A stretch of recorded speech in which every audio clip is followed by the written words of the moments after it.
Et bonjour à tous, je me présente Clémentine Chavez, influenceur, star, chanteur, acteur. Et si l'on pouvait voyager à travers les époques, non pas en machine à remonter le temps, mais en montant à bord des véhicules les plus cultes de notre enfance. Ce soir, nous vous emmenons dans un lieu unique où la nostalgie prend le volant. Bienvenue au showroom éphémère des véhicules légendaires du petit et grand écran. Chaque modèle ici raconte une histoire, réveille un souvenir et fait briller des yeux. Dans ce reportage, on part à la rencontre de l'organisateur passionné derrière ce projet hors du commun. Des visiteurs émerveilleux et bien sûr, des véhicules eux-mêmes qui semblent n'avoir jamais vraiment quitté la route. Installez-vous confortablement, moteur, action. Tout d'abord, enchanté. Comment vous appelez-vous? Enchanté.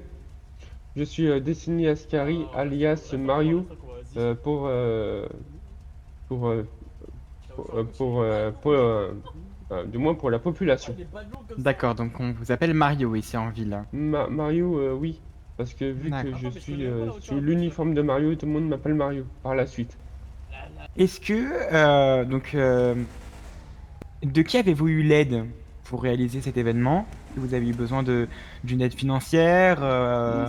Oui, ça je remercie, euh, je remercie le Royal Airlines pour le financement et d'un ami pour mon showroom, mais pour le visuel et pour la construction des voitures, Oui. tout est financé par moi-même. Ah oui, donc c'est quand même un très très gros projet Oui, c'est personnel. un très très gros projet personnel qui me tient énormément à cœur. D'accord, Je touche une mais population d'où interrégionale. vient votre passion finalement? Parce que je vois que c'est une vraie passion pour vous. Comment est-ce que tout ça a vu le jour?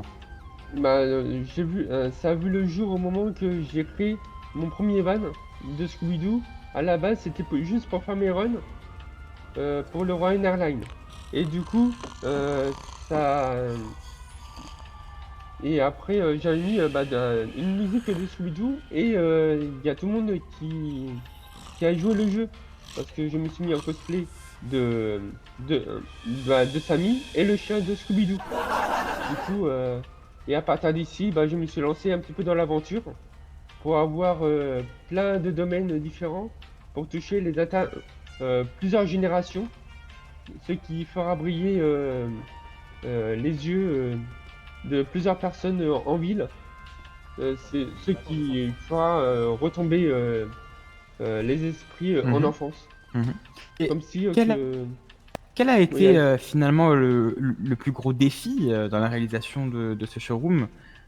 Est-ce que vous avez eu, pourquoi pas, des contraintes? Est-ce que vous pensiez vraiment que ce showroom allait voir le jour ou finalement vous avez quand même une petite peur de ne pas j'avais, réussir? je pensais pas que j'allais réussir un jour, mais Mhm. avec la patience et la persévérance, on arrive à faire de ce que l'on peut faire. Avec la persévérance, on peut réussir beaucoup de choses. Même s'il y a un coût financier, ce qui est quand même un gouffre. Mais ce que je peux vous promettre, c'est qu'il y aura éventuellement une extension et D'accord. des contenus beaucoup. Et il y aura un petit peu plus de contenu plus que ces véhicules. D'accord. Bah écoutez, merci d'avoir répondu à nos questions. Et puis, bon Merci courage à vous. pour le commencement du showroom. Coupé! Merci. Oh, putain. J'ai dit putain.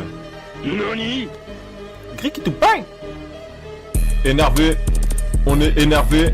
Ma nouvelle meuf, elle est énervée. Par la rue, par la street, je suis certifié. J'ai battu ma meuf, j'ai fini en GRV.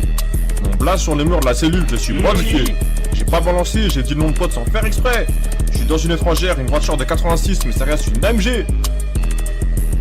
Je suis pas un gros nazi, mais je préfère les Allemandes. Je suis pas un Yankee, donc je prends le bus et je paye pas les amendes.